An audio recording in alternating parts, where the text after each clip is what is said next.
Pronto. Então pode iniciar. Tá, João, então. Bom, eu também já tive algum treinamento na tecnologia do iWEX, que é da Applus RTD, e a gente já está com alguns procedimentos qualificados também para inspeção de dutos com essa tecnologia. Só um comentário só. Bom, então, a ideia aqui, na verdade, esse sumário tá de uma apresentação antiga, a gente vai conversar principalmente a motivação, o que leva a gente a usar o FMC, TFM, quais seriam os ganhos aí interessantes para a gente tentar adotar essa tecnologia, e explicar também algumas técnicas, né, que vão empregar o FMC, TFM, ou mesmo outros pós-processamentos de imagem, ou outros métodos de aquisição. A gente vai discutir um pouquinho isso aqui. Bom, a motivação, claro que a gente está discutindo ensaios volumétricos, né, e aí está no sangue de todo mundo aí, a gente pensar em radiografia e ultrassom convencional, mas o desenvolvimento aí das técnicas, principalmente de ultrassom que a gente está conversando aqui, levaram a avanços significativos, né? O TOFT aí, o phase de array que apareceu primeiro e que a gente está utilizando tanto hoje em dia, e o TOFT também, né, que entra primeiro com uma técnica para melhorar essa capacidade de dimensionamento de descontinuidades, né, principalmente a altura de descontinuidade, mas que pela alta sensibilidade ela começa a ser aplicada também na detecção. Então, com isso a gente consegue iniciar uma nova parte da engenharia aí para trabalhar adequação ao uso, né, o fitness for service. Então, o fitness for purpose. Mas, independente disso, são tecnologias que a gente aplica bastante hoje em dia e que cada vez mais a gente tenta ter uma melhor resolução e tentar entender melhor as descontinuidades. Baseado nisso, o FMC, TFM, vai trazer um grande avanço, né? Então, quando a gente começa a pensar, poxa, vamos sair do workmanship ali, daquele critério baseado ali principalmente num controle de processo, um controle da produção, pensando em métodos até empíricos, né, de saber que se a gente não encontrar aquele tipo de continuidade, quer dizer que nosso soldador provavelmente está trabalhando muito bem, a gente passa por uma metodologia onde a gente está trabalhando com confiabilidade. Então, a gente quer tirar fator de segurança para a gente ter um equipamento mais enxuto, que vai trabalhar aproveitando melhor as condições e a capacidade de resistência do equipamento, a gente já começa a mudar o foco do processo para o produto. Então, faz todo sentido a gente querer melhorar essa nossa resolução, essa nossa assertividade na inspeção. E o principal intuito atualmente dessa técnica de FMC com pós-processamento de TFM, que é o mais usado atualmente, é buscar essa melhora na resolução, para a gente tentar conseguir menor desvios nos nossos ensaios, nos nossos exames aí, e conseguir melhorar aquela parte estatística, ou seja, da incerteza da nossa medição. E com isso, aproveitar melhor os materiais, ou seja, a gente começa a reduzir incertezas para a gente reduzir fatores de segurança. Então, a motivação, na verdade, é a gente tentar chegar nesse nível, né? Saindo de um iScan, a gente chegar num 3D, né? A gente passou aí pelo phase de array, depois do iScan, já deu uma melhorada boa, e no final das contas a gente quer chegar num resultado como esse, né? A gente está vendo ali uma falta de fusão flutuando ali na solda, né? Pensando que essa região aqui seria... Deixa eu ver se eu consigo ligar aqui um ponteiro para ficar mais fácil. Então, pensando que essa região aqui seria o acabamento da solda e essa parte aqui, a região interna da nossa junta, que seja uma tubulação, por exemplo, a gente está vendo aqui uma falta de fusão flutuando, né, no nosso material. Então, essa seria a ideia, né, quase vendo um ultrassom médico aí 3D, né. E a gente vai conseguir caracterizar muito melhor as nossas descontinuidades e vai conseguir trabalhar muito melhor os fatores de segurança para entrar numa metodologia de confiabilidade de fato, né? Para a gente casar os esforços com o nosso material, conhecendo melhor o nossa junta soldado. Ou então, claro, para todo mundo a motivação. Continuando aqui, então, vamos falar um pouquinho do que é de fato o FMC e esses pós-processamentos e também algumas outras metodologias, né? Sempre que a gente falar FMC, a gente está falando do Full Matrix Capture, que a gente já conversou durante aí as discussões da norma. Então, é uma técnica de aquisição em matriz total, ou matriz completa, né? Qual que seria o princípio, né? Considerando aqui de uma forma bem simples, como que funciona. Então, a gente tem um cabeçote aqui de 8 elementos, a gente vai fazer a emissão por esse primeiro elemento, e na hora que a gente faz a emissão por esse primeiro elemento, nosso som está propagando, vai incidir numa descontinuidade, o eco vai retornar e a gente vai ter a recepção por todos os elementos. Então, a partir dessa primeira emissão, a gente tem 8 iScans, né? Então, essa seria uma aquisição de matriz completa. A gente vai repetir para todos os elementos, então, para cada elemento, a gente vai aquisitar com todos, até a gente completar uma matriz, nesse caso aqui, é uma matriz de 8 por 8 elementos. Então, no final das contas, depois que a gente fizer a aquisição completa naquela posição, a gente vai ter uma matriz 8 por 8. Ou seja, cada elemento dessa matriz é um iScan. É claro que aqui eu coloquei os iScan igual, mas é claro que seriam particularidades ali, né? Cada um vai ter um formato diferente. Então, o que a gente está falando de fato é que, pô, se a gente tiver um cabeçote de 16, a gente pode ter 256 iScan, ou se tiver um cabeçote de 64 que a gente quiser usar o FMC, a gente pode gerar uma matriz aí de 4.096 iScan. Então, é muita informação que a gente está considerando agora, né? Se não fez de array convencional, a gente estava trabalhando ali com a faixa de 32 lei focais, 30 lei focais, né? Agora a gente está falando do universo aí de 40.096 iScans, né? Se cada lei focal ali fosse um iScan, né? Pensando numa posição estática do cabeçote. Claro que à medida que a gente for fazendo a varredura, para cada posição que a gente ajustar, vai ter uma aquisição, vai ser esse valor de iScans para aquela posição específica. Então, a gente está falando aqui de uma quantidade enorme de informação, né? Um arquivo aqui numa junta de 12 polegadas pode ter 64 gigas. É muita informação, é muita coisa que vai ter que ser processada. Então, a gente tem que entender que agora a gente está mudando completamente aquele conceito de equipamento, né? Na capacidade de processamento. Aqui também vão mudar alguns conceitos, principalmente porque quando a gente for combinar essa informação, a gente não vai trabalhar mais com o iScan, a gente vai trabalhar com uma imagem, né? Então, a gente chama também essas técnicas de imageamento. Então, aqui seria uma aquisição bruta, né? Aqui é um pouco rápido esse vídeo, né? Se a gente pega, deixa eu tentar rodar ele de novo aqui. Então, tá emitindo, ele pega aqui a primeira recepção na interface, depois ele vai pegando as conversões de modos, né? Aqui seria no longitudinal, e depois vem onda transversal, e depois eco de fundo, o eco da descontinuidade. Então, tem uma série de misturas. Se a gente pega o dado bruto, a gente não tem nem como interpretar isso.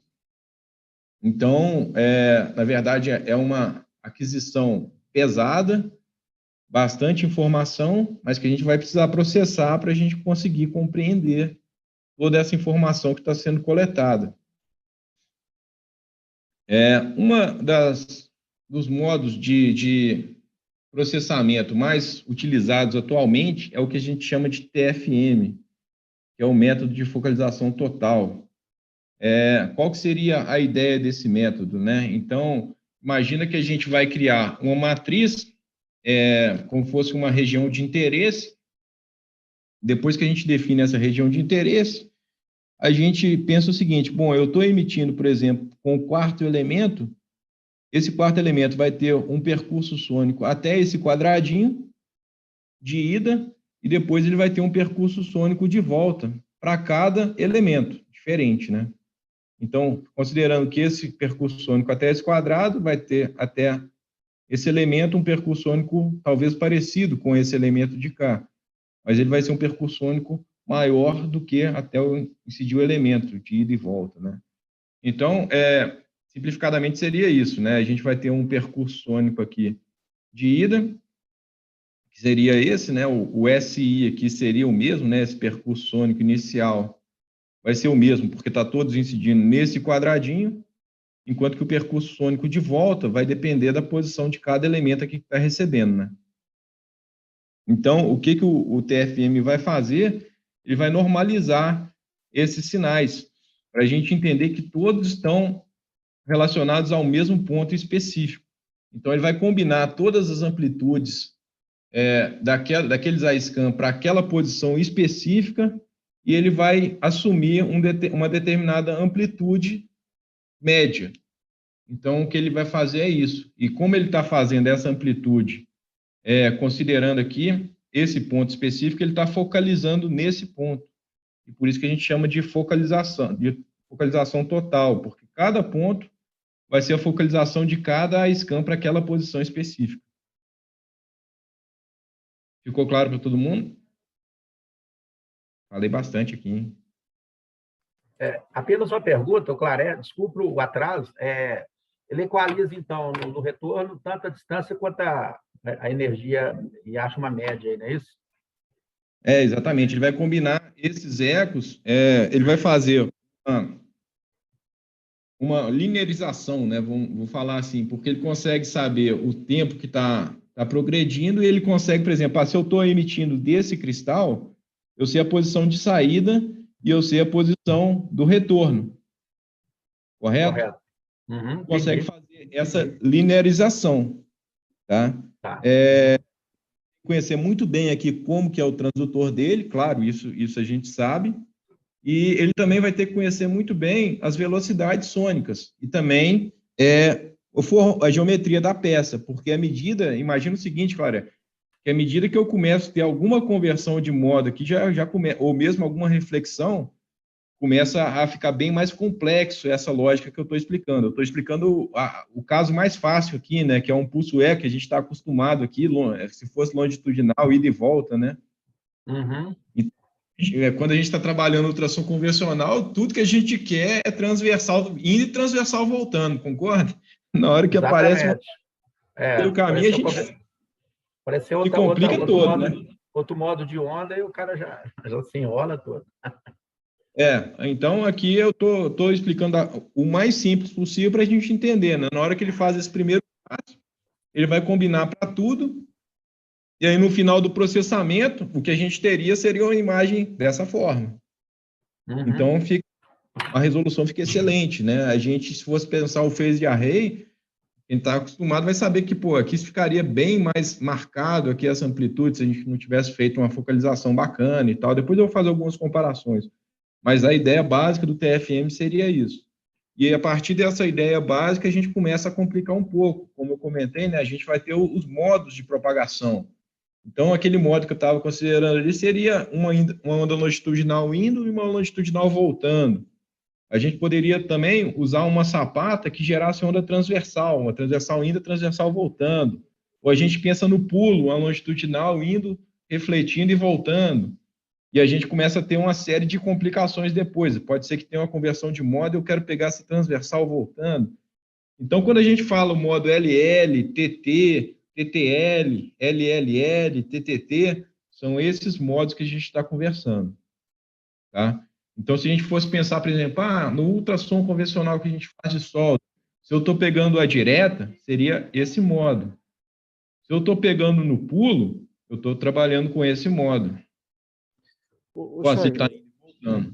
Chay, você falou da linearização da emissão ali, né? Mas ele tem uma diferença da linearização na emissão e uma linearização na recepção, certo?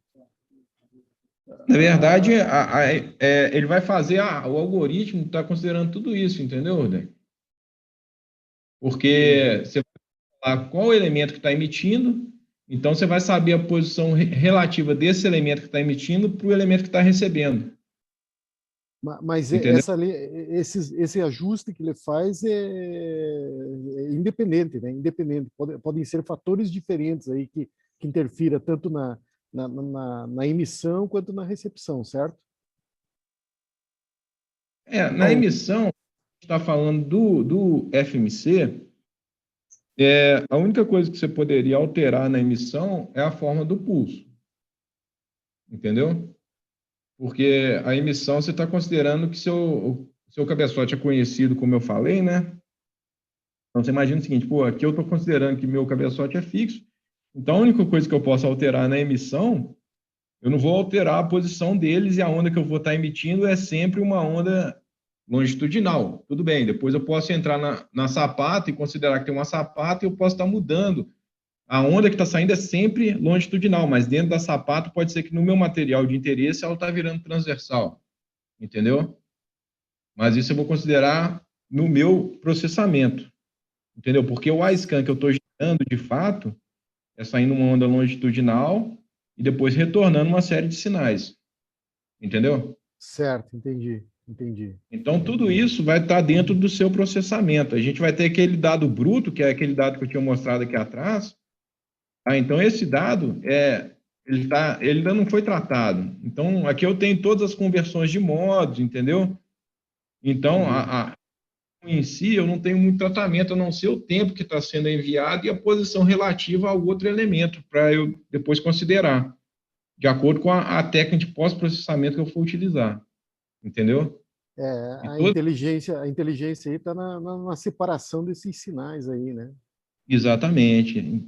Todo esse algoritmo, esse pós-processamento, a gente, como inspetor, a gente acaba não trabalhando muito nele, mas é importante a gente entender essa lógica, para a gente saber que tipo de retorno que a gente pode esperar, né? E até para saber que tipo de onda que a gente vai tentar visualizar. Então, se a gente pensa os primeiros equipamentos que foram trabalhar com FMC TFM, eu acho que o primeiro que talvez tenha saído tenha sido o Gecko, pelo menos foi o primeiro que eu tive conhecimento desses portáteis que eu quero dizer, né? Esses que seriam para a gente levar para campo. É claro que, pensando em laboratório, já tinham outros aí que já tinham sido lançados, e aí o pessoal trabalhava esse pós-processamento por conta, né? Mas pensando um que foi comercialmente apresentado para a gente levar para o campo, eu acho que o primeiro foi o da M2M. Depois veio uma série, né? E hoje em dia já evoluíram bastante. E eu acho que o primeiro que apresentou vários modos consecutivos foi o X3, mas hoje em dia vários outros já apresentam dessa forma também. E aí você poderia escolher quais modos que você quer visualizar. E quando fala quais modos que a gente quer visualizar, estão referindo a esses modos aqui. Jair, mas esse algoritmo, então, aí, esse na recepção, né? Isso aí pode ser uma característica do fabricante, porque isso aí o cara não vai contar para todo mundo aí como é que ele faz essa separação, certo? O algoritmo, o tratamento é o fabricante que vai colocar no equipamento dele. É lógico, assim, que já são artigos publicados, entendeu, Deck? Então, para fazer um algoritmo de TFM, é claro que existem evoluções. Por exemplo, eu comentei no começo que o Gustavo, aqui da Petrobras do Sempre, Gustavo Pires, ele está com um projeto muito interessante aí, que ele usa o FMC TFM com sapata de coluna d'água. E aí um processamento que ele faz, por exemplo, é quando está alterando essa posição em relação ao eco de entrada. Então, ele vai fazendo uma atualização online dessa geometria variando. E você imagina o seguinte, se eu estou trabalhando com uma geometria aqui fixa, é bem mais tranquilo esse algoritmo, porque eu não preciso ficar preocupado aqui com o formato da sapata, que eu já coloco uma variável, que não vai ser a variável, uma constante no meu algoritmo, que vai tratar essa informação inicial. Ou seja, essa informação que eu não estou tão interessado assim, na verdade, eu estou interessado só dentro do meu componente, né? Então, o que está passando dentro da sapata, eu estou menos preocupado. Agora, se for uma coluna d'água com a superfície externa variável, esse algoritmo já muda muito a complexidade. Então, por exemplo, eles estão já desenvolveram esse algoritmo para fazer essa atualização online dessa geometria, para mapeamento de corrosão. Ô, Ricardo, claro, assim, não é para fugir do assunto, não. Depois você pode me passar o e-mail desse senhor aí que tem esse cabeçote de coluna d'água, porque eu estou com outro projeto. Não é um cabeçote, não. Na verdade... A sapata, né?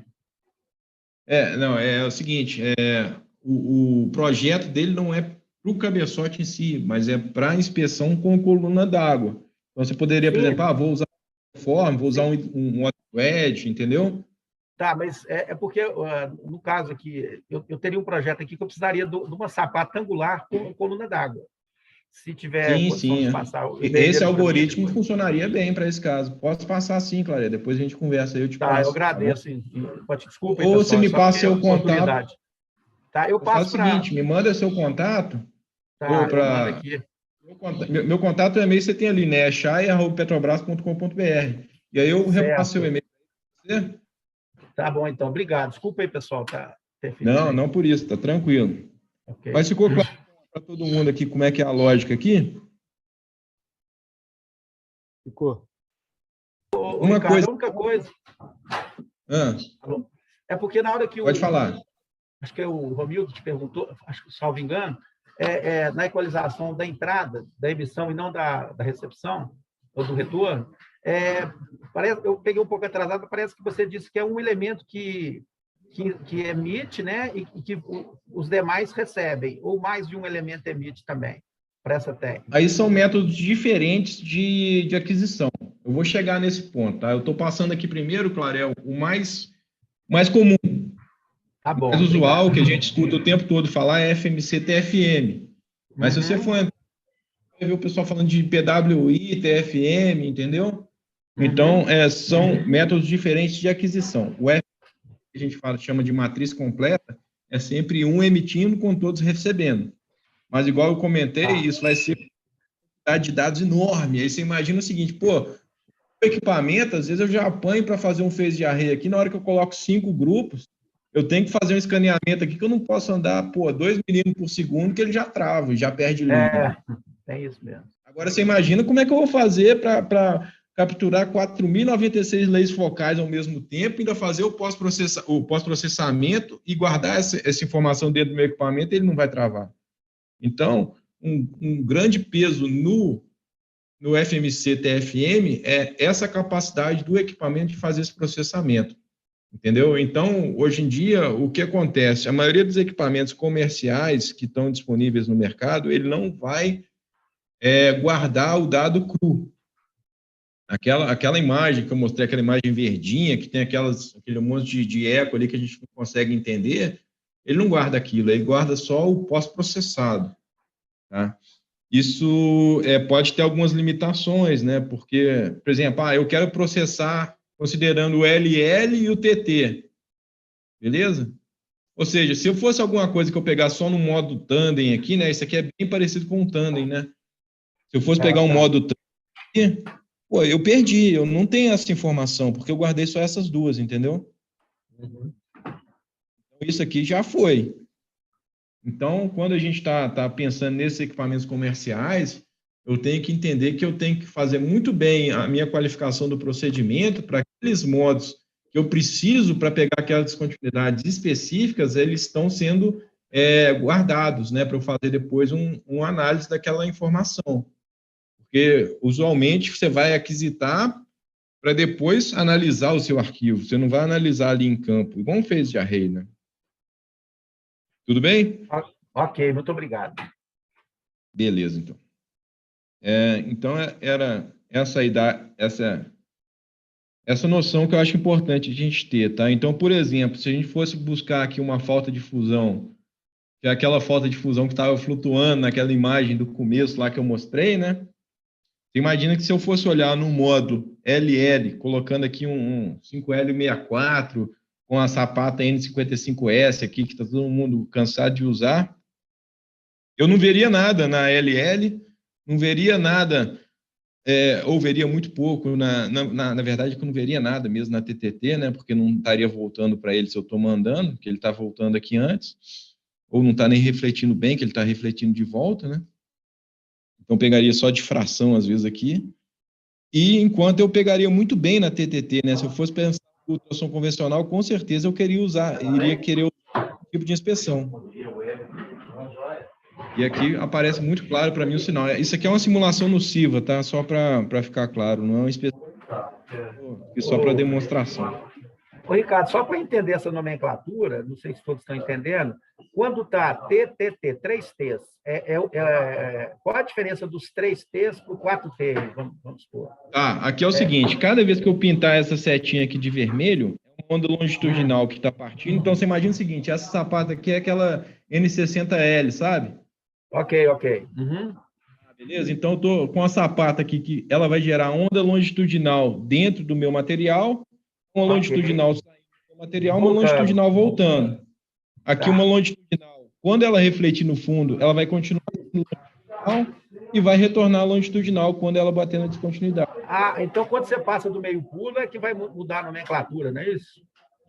Na verdade, eu posso, desde o começo, eu posso estar procurando só transversal, entendeu? Então, o que eu estou querendo aqui, porque na hora que eu emitir essa onda, dependendo do ângulo da minha sapata, eu posso gerar uma longitudinal e uma transversal, concorda?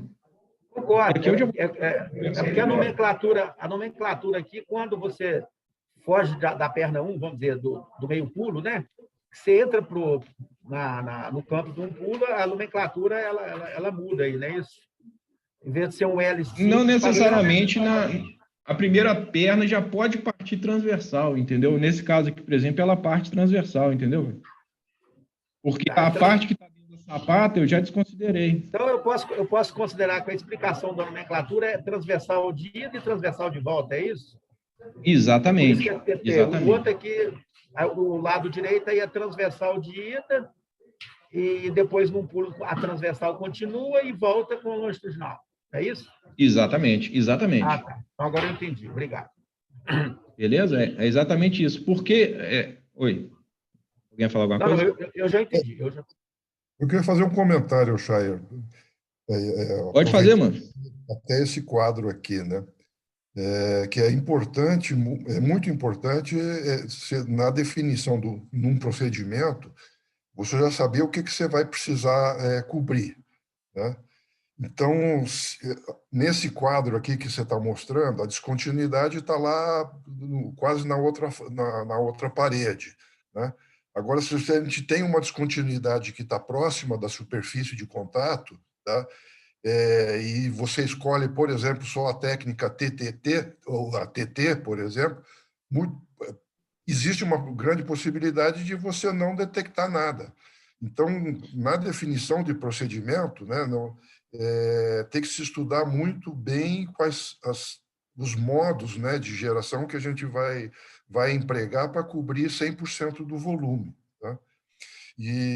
Exatamente. Um outro aspecto também é que a experiência já da indústria já mostrou que não basta a gente ter sempre só um modo, tá?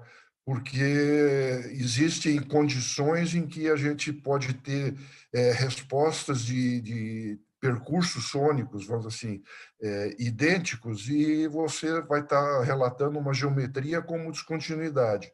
Então, as empresas aí que já têm equipamento bem desenvolvido, eles usam, na parte de avaliação depois, eles sempre buscam uma confirmação num segundo modo. Você bota 2 modos, por exemplo, ou 3, 4 modos de geração, e na hora da interpretação você sempre tem que ter alguma confirmação em 2 modos, que aí você tem certeza da origem daquele ASCAM processado que você está avaliando. Isso, exatamente, Moff. Obrigado aí. Acho que reforça bem aquele ponto que eu tinha comentado do procedimento. E eu acho que uma das grandes hoje reticências em relação a essa técnica é exatamente isso.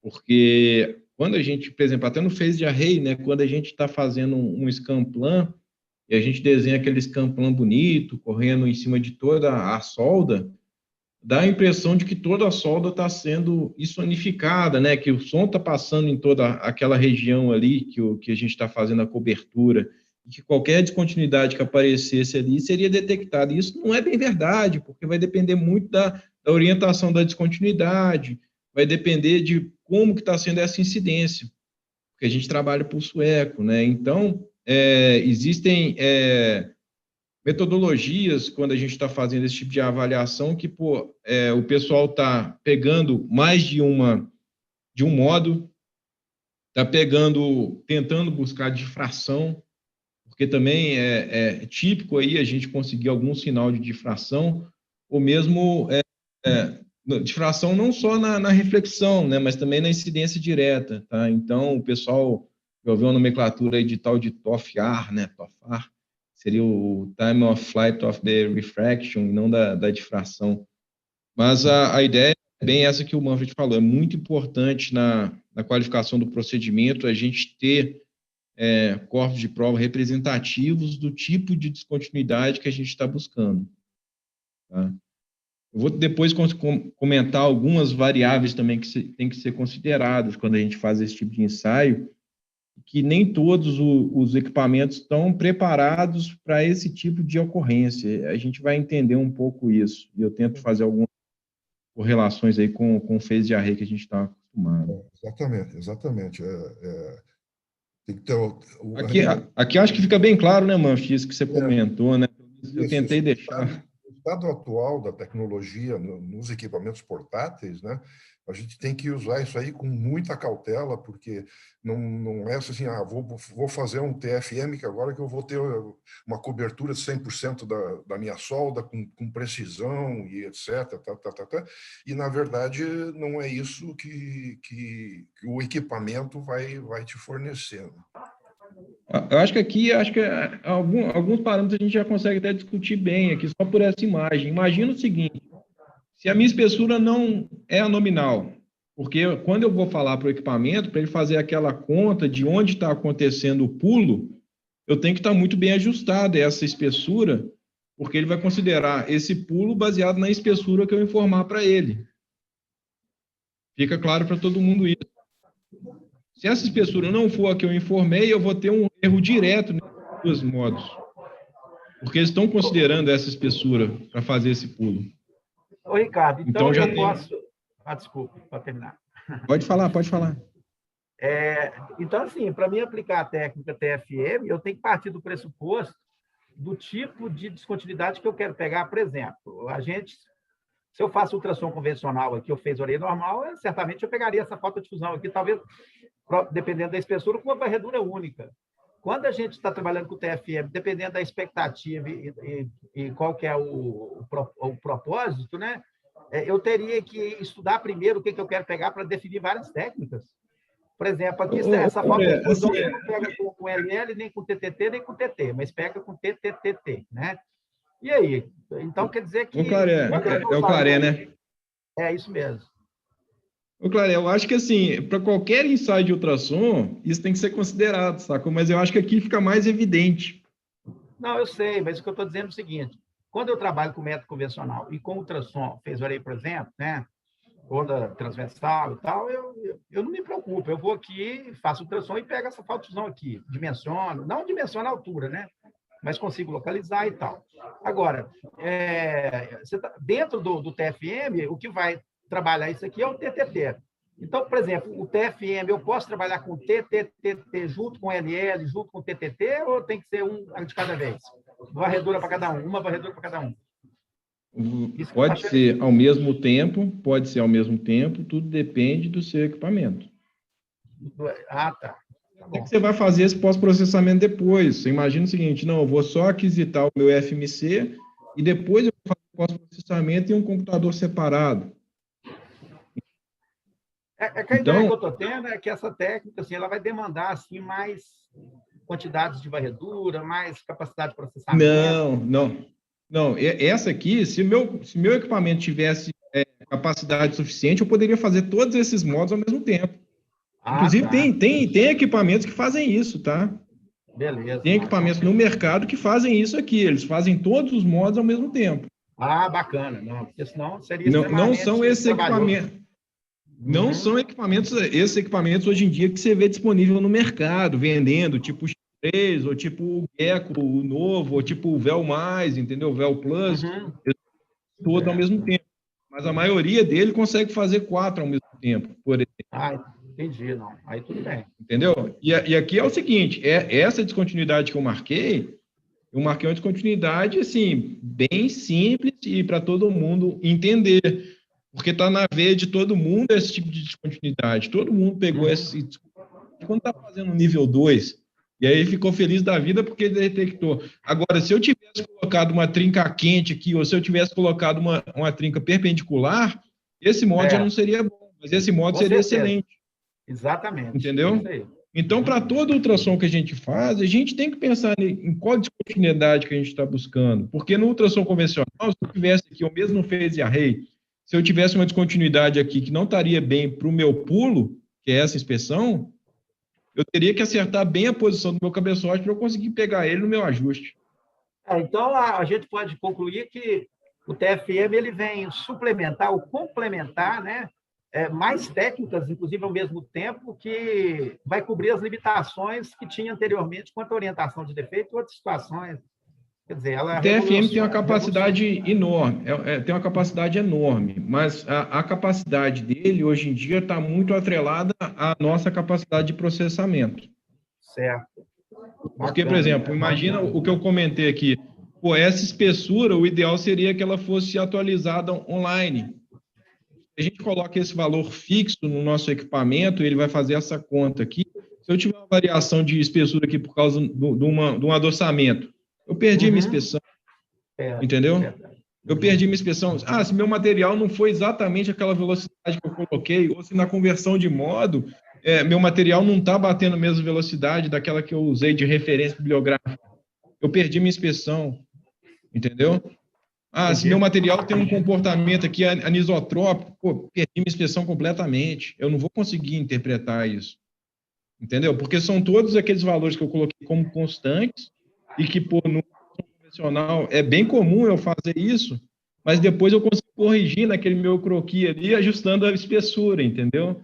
Mas eu não vou ficar velocidade, não vou ficar atualizando nada disso. Então, algumas coisas ficam mais amarradas, porque estão dentro daquele algoritmo.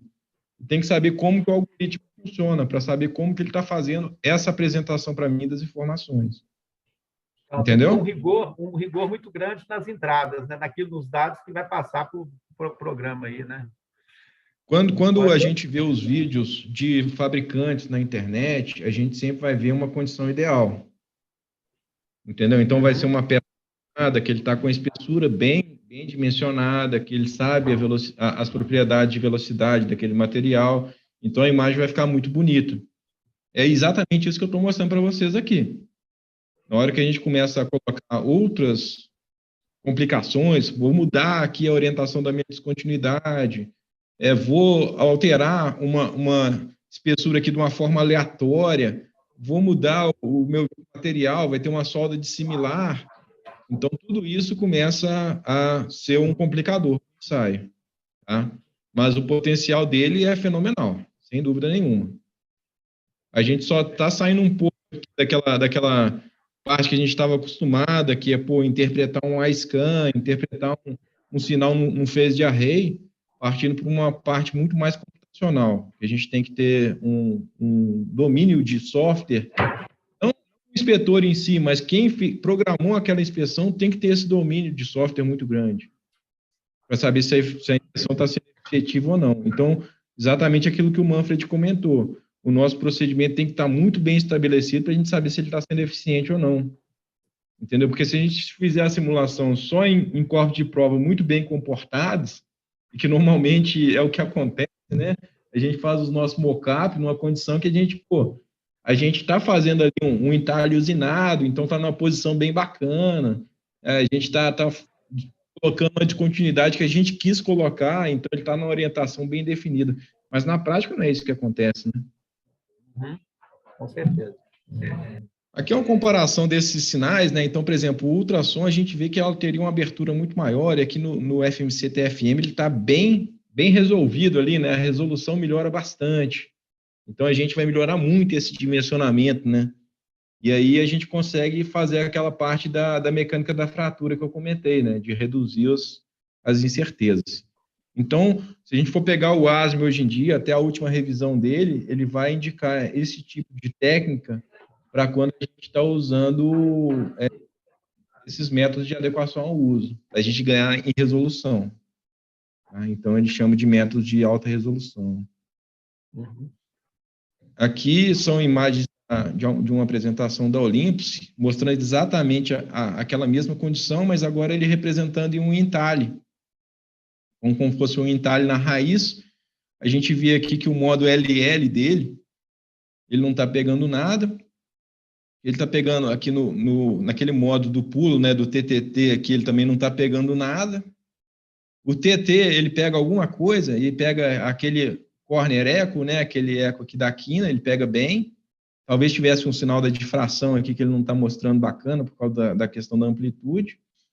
Mas na hora que ele vai num thunder, ele pega muito bem, né? Como era esperado, né? Tá? Então, é um dos parâmetros também que a gente tem que considerar quando a gente está falando do FMC-TFM, é a fidelidade de amplitude. A ideia dessa fidelidade de amplitude é como se a gente vai ter uma digitalização dos nossos sinais, né? Se a gente fosse pensar no ultrassom convencional, que a gente está fazendo ali num equipamento convencional, né? Então, a gente vai pegar um osciloscópio de fato, a gente consegue ver a nossa onda passando. Na hora que a gente passa de um convencional analógico para um convencional digital, o que acontece é que a gente vai ter que digitalizar aquela onda. Eu acho que todo mundo lembra dessa questão, né? E a gente fala quantos pontos que a gente quer marcar na nossa onda para a gente ver se a gente está, de fato, representando aquela onda. Porque se a gente colocar poucos pontos, é aquele teorema de Nix, a gente não vai representar bem os picos daquela onda.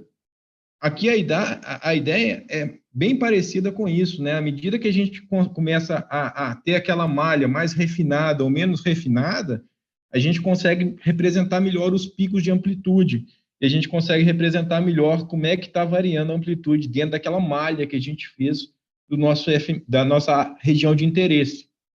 Tá?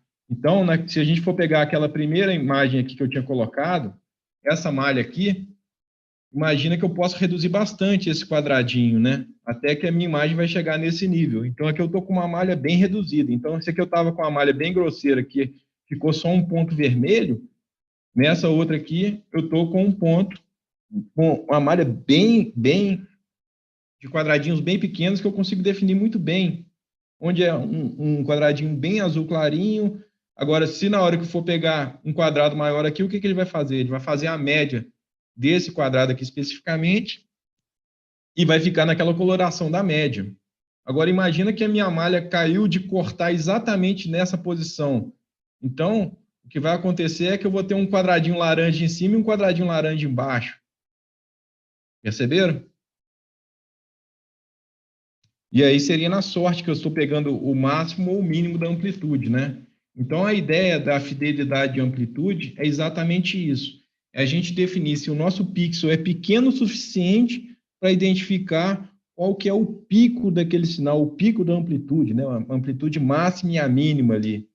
É isso que a gente está procurando quando a gente fala de fidelidade de amplitude. E essa é uma variável essencial no ASME, ele vai preocupar bastante com isso. Ele vai trazer um requisito que a sua fidelidade de amplitude tem que garantir uma variação de 2 dB. Tá?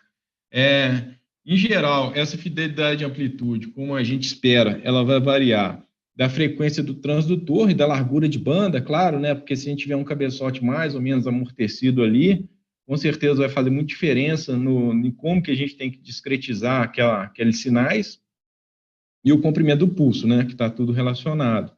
Também vai fazer alguma influência ali o material inspecionado e a sapata, e, claro, o tamanho da malha e a frequência de amostragem, além da escala. Então, imagina o seguinte, à medida que eu começo a ter uma malha com um quadradinho muito fininho, o que acontece também é que eu começo a pesar o meu processamento. Tá?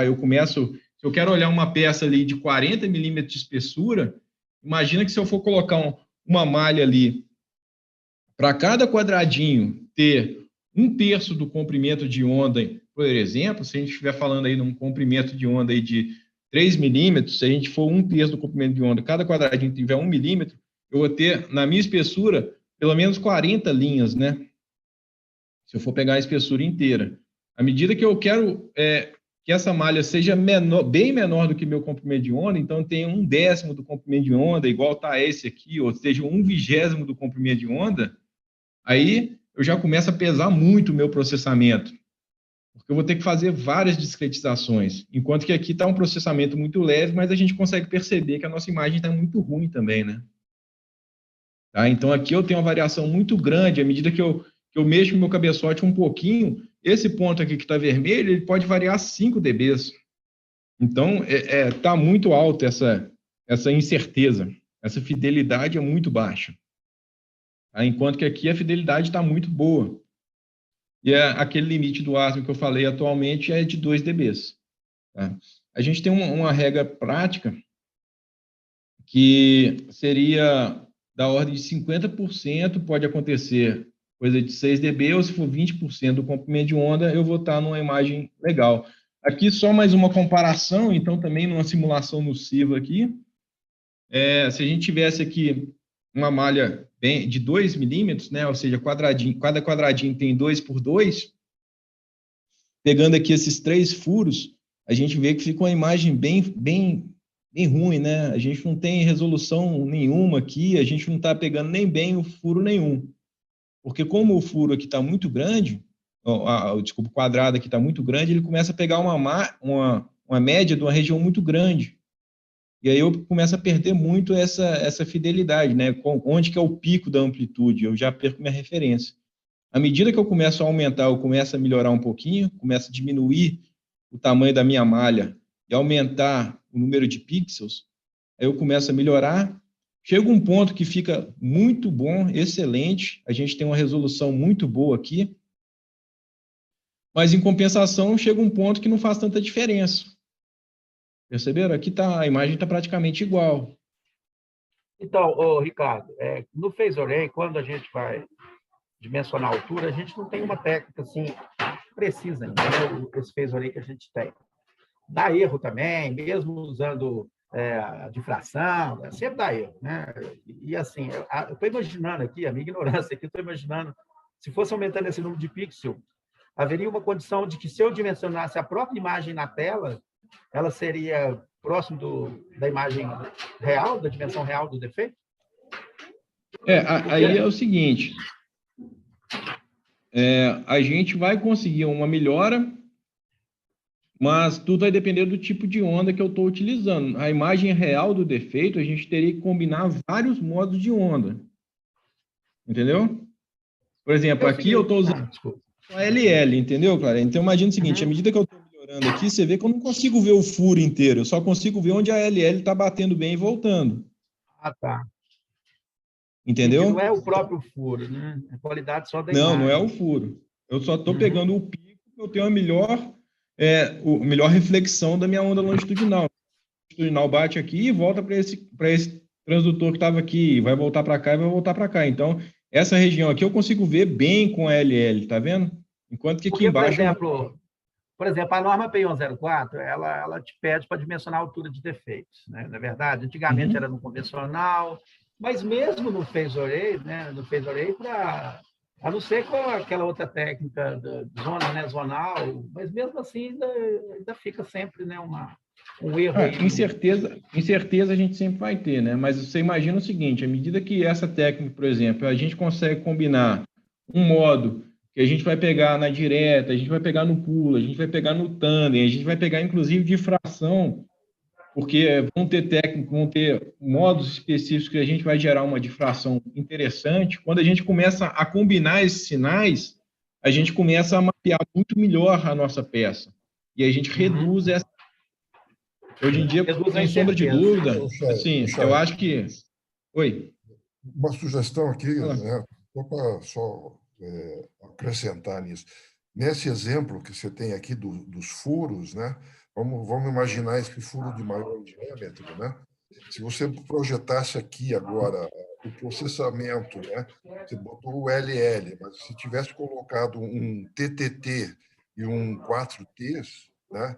Nós teríamos 3 pontos diferentes de foco, vamos dizer assim, onde a gente conseguiria fazer um dimensionamento melhor do diâmetro desse furo. É isso que é o princípio, né, do TFM para você reduzir incerteza de medição.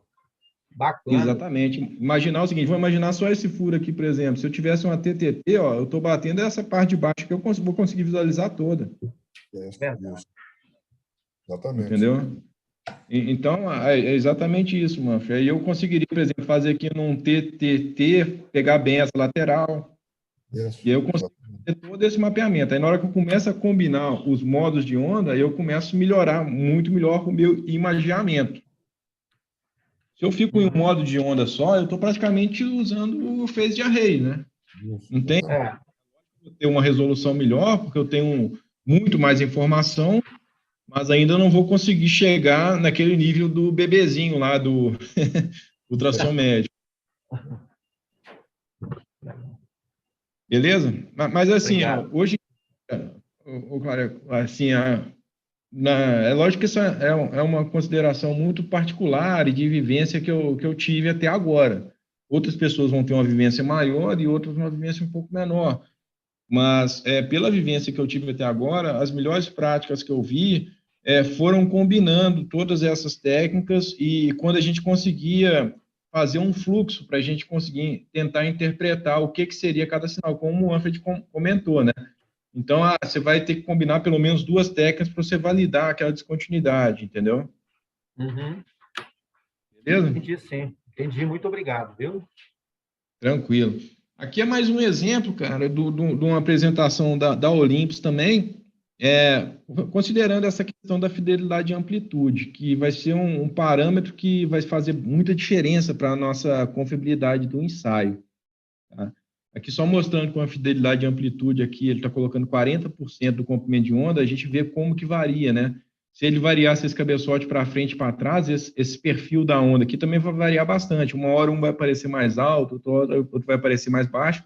Enquanto se eu tenho já uma malha mais fechada, ela não varia tanto. Como que eu faço essa verificação da fidelidade e amplitude? O ASME fala que esse procedimento de verificar a fidelidade e amplitude tem que estar muito bem definido. Já existem nos equipamentos hoje em dia algumas simulações de acordo com o comprimento de onda que você está propondo, de qual fidelidade de amplitude que você vai conseguir. Então, o equipamento faz isso automaticamente, a te dar uma previsão e depois você vai só confirmar. E tem alguns equipamentos que, se posicionando o cabeçote, ele vai fazer uma verificação ali em loco, né? Claro que você tem que ter as descontinuidades para conseguir ver como que está acontecendo. Tá? Mas no seu procedimento vai ter que estar essa verificação também da sua fidelidade e amplitude, como que é feito.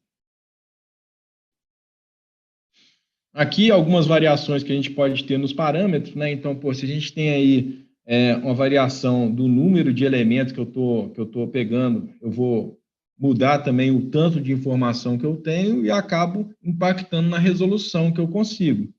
Isso é esperado, né? Aí está bem claro que quando eu estou usando menos elementos, a minha resolução já não fica tão boa, enquanto que eu estou usando mais elementos, eu tenho mais informações, minha resolução está muito melhor.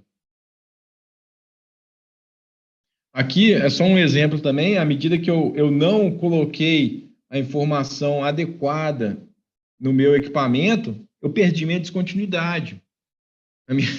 Perceberam, né? Porque o que ele está fazendo? Ele está fazendo toda a lógica dele e aquele eco que está aparecendo fora da faixa que era para aparecer, ele está desconsiderando, porque ele está considerando que não é daquele modo. Então, não entra naquela conta.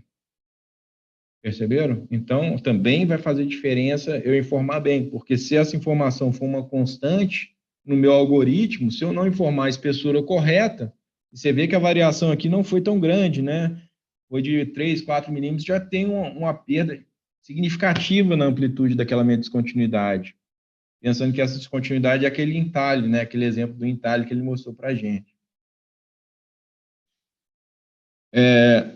Aqui, na ajuste da velocidade do material também vai fazer diferença, que a gente viu que faz toda a diferença ali o modo de onda que está propagando, né? Então, se a gente também não bate bem a velocidade, a gente vai ter um resultado que vai mudar completamente. E essa é a base do FMC-TFM. Tá? Espero que tenha esclarecido aí para vocês essa base da principal técnica. Agora eu vou discutir um pouquinho sobre outras técnicas de aquisição e de pós-processamento. Tá bem? Estamos tranquilos aí por enquanto, né, Rodrigo? Ok, para mim está tranquilo, Charles. Na aula. Beleza. Aqui é o seguinte, esse tipo de aquisição aqui, a gente teve uma discussão aí na terminologia e tal, de como classificar ela, né? Aqui a gente tem a Ref Matrix, a ideia dela basicamente é o seguinte, pô, se a gente está pensando que a nossa onda que está sendo emitida por esse, aqui dando só um exemplo, tá? Imagina que a onda que está saindo desse elemento, ela vai refletir nesse furo e vai chegar nesse elemento. Pô, não é o mesmo caminho que ela faz se ela sair desse elemento, refletir no furo e chegar nesse elemento?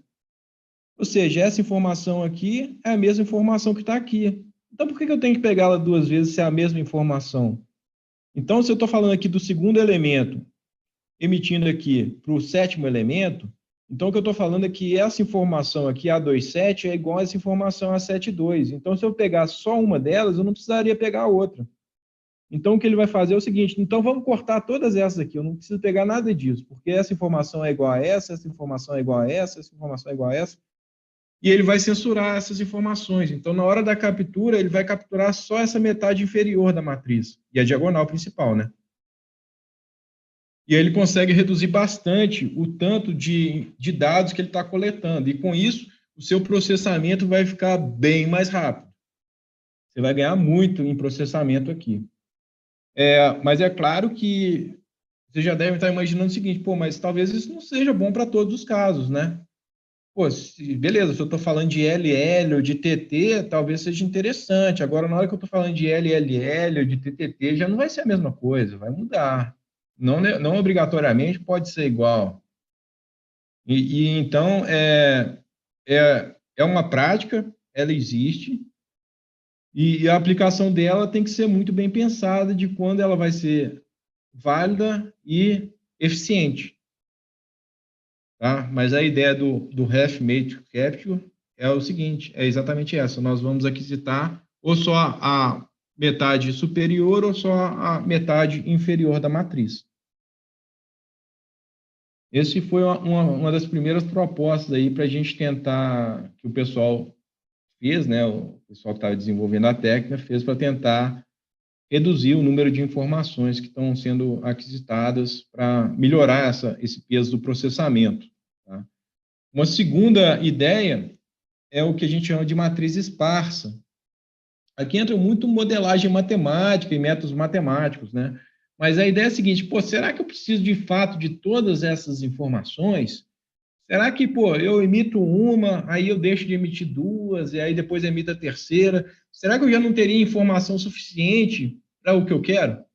Será que eu preciso de tanta informação assim? Ou será que se eu, às vezes, deixasse de pegar alguma coisa, será que eu não teria onde eu quero chegar?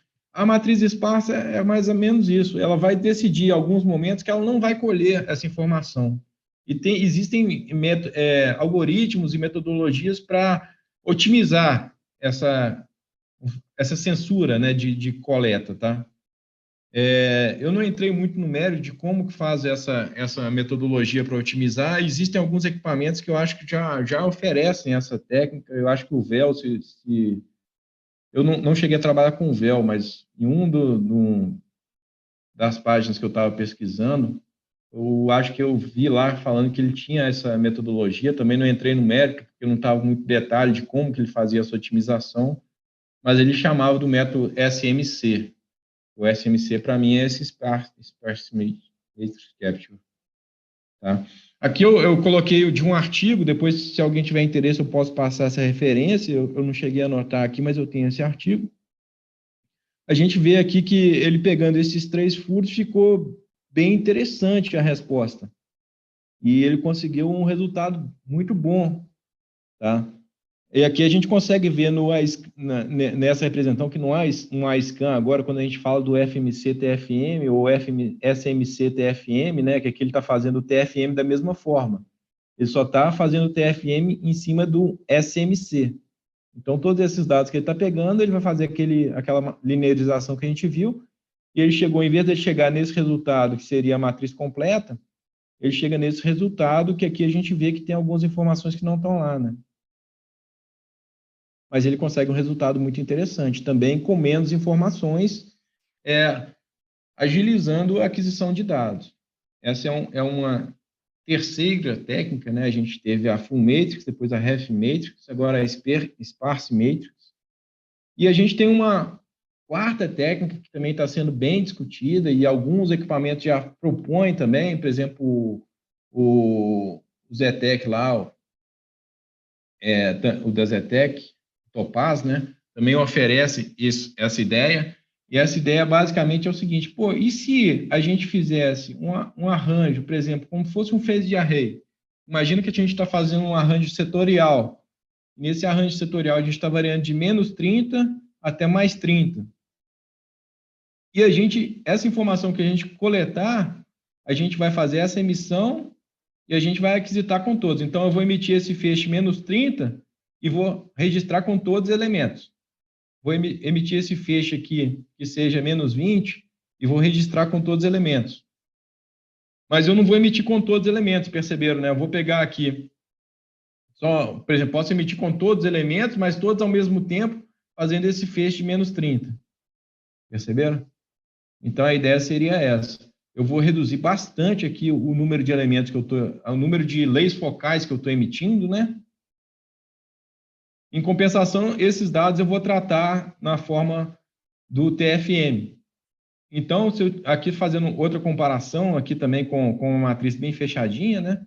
Do TFM, mas eu tenho muito menos dados para processar, então eu consigo fazer esse processamento muito mais rápido.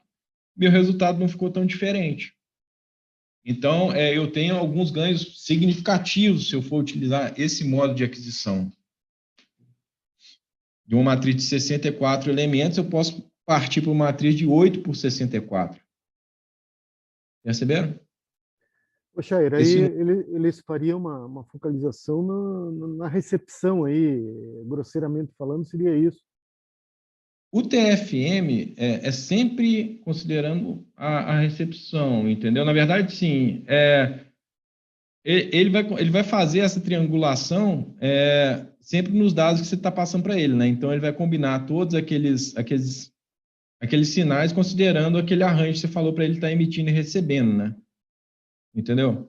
Então, ele trabalha em cima dos dados como um todo, mas você mudou sua emissão aqui completamente, porque você está emitindo agora só em leis específicas, entendeu?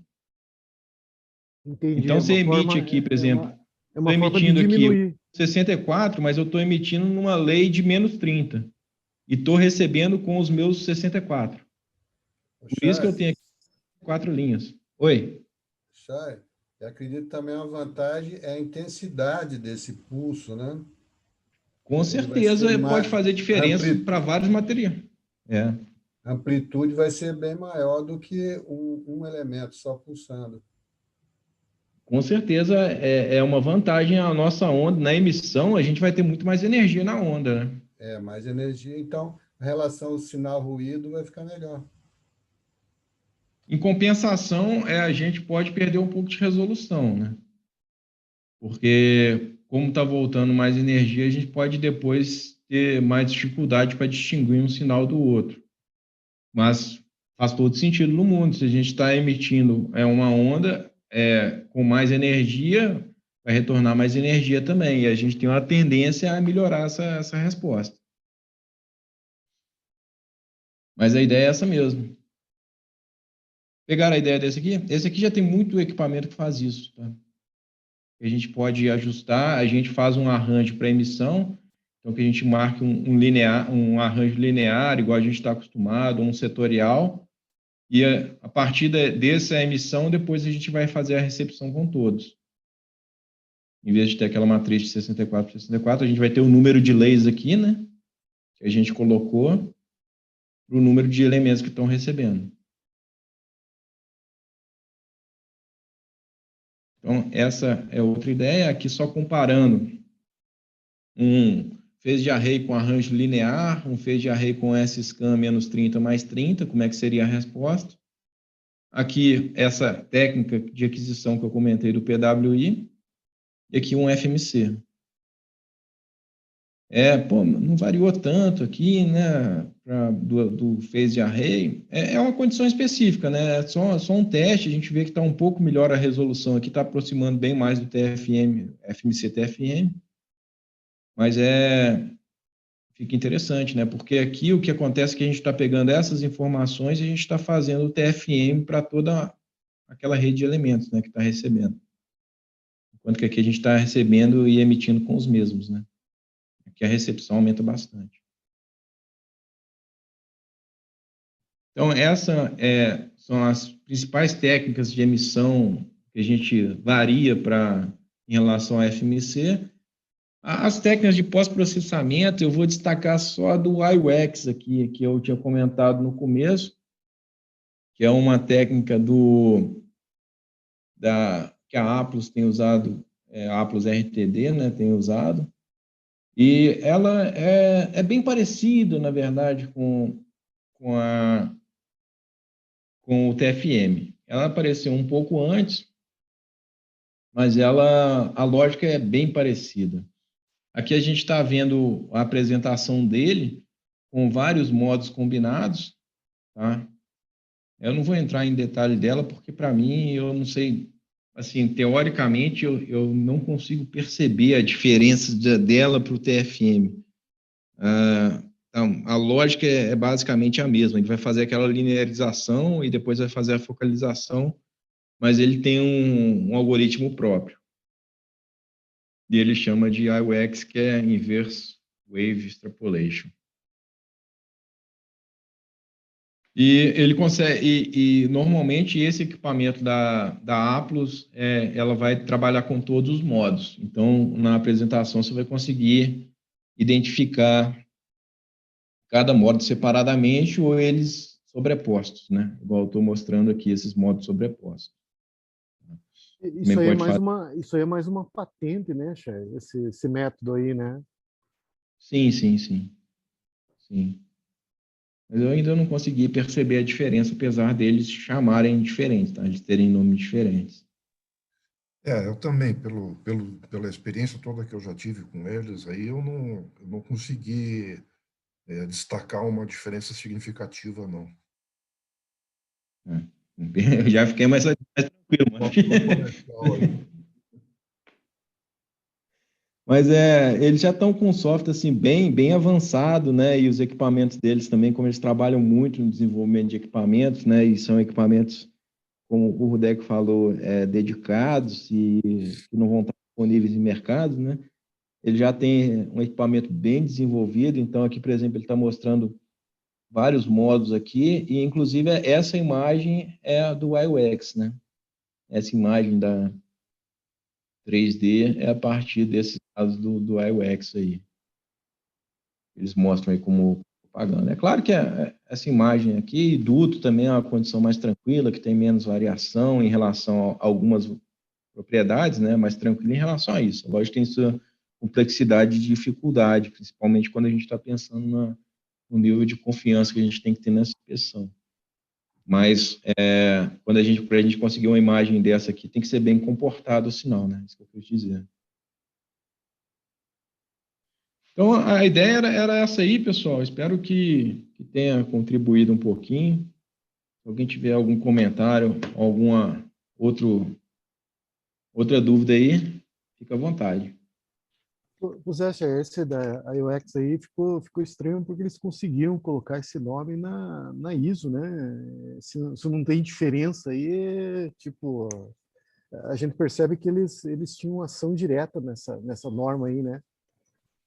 Uma coisa que eles tinham comentado comigo é que eles estavam já no algoritmo dele conseguindo aquela alimentação automática, ou seja, seria aquela retroalimentação da espessura, entendeu? Então, eles colocariam alguns canais ali para monitorar a espessura e já faziam uma retroalimentação no algoritmo, mas não por isso deixaria de ser TFM, entendeu?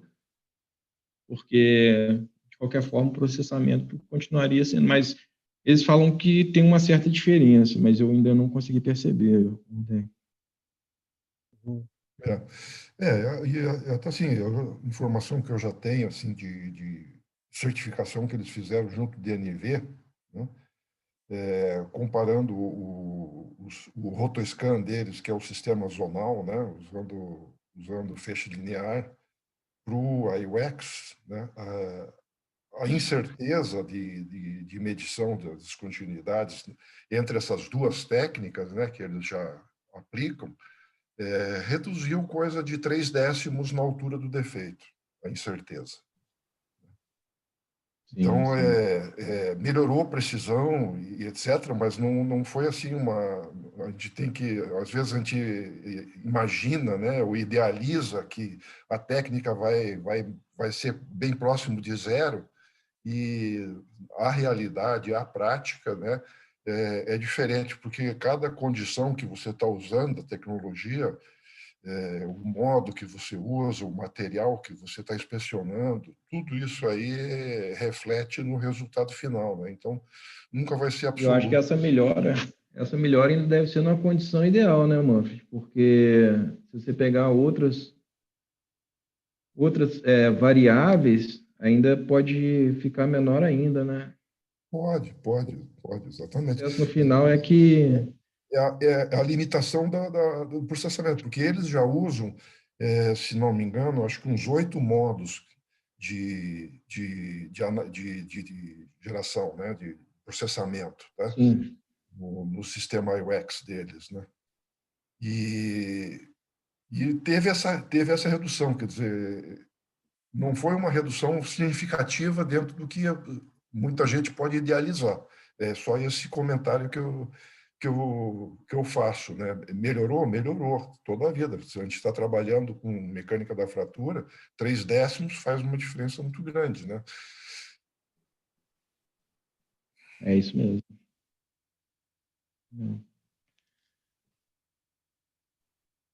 Mais algum comentário aí, pessoal?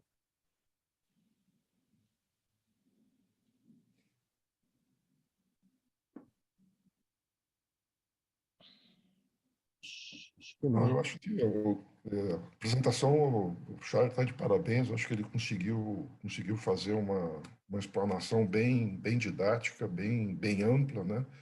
Deu uma ideia bem consolidada, né, do uso da tecnologia. E acho que o objetivo era esse mesmo, né, Manfred? Né, quando a gente pensou nisso aí, era dar um básico aí pro pessoal, né? E acho que foi bem atendido aí, né? Com relação à norma de terminologia que a gente mexeu. Quer dizer, não adiantaria também trazer a ponta da tecnologia aí se a gente não tem nem conhecimento do básico aí para aplicar, né? E acho que para mim foi uma aula isso aí, né? Agradeço aí, chefe. Não, não por isso aí, Rudé, que, pô, quem quiser entrar na discussão aí, para mim sempre é interessante, que tem muito para aprender ainda aí. Quero ter ajudado um pouquinho. Com certeza tem muito caminho para aprender e desenvolver nisso aí.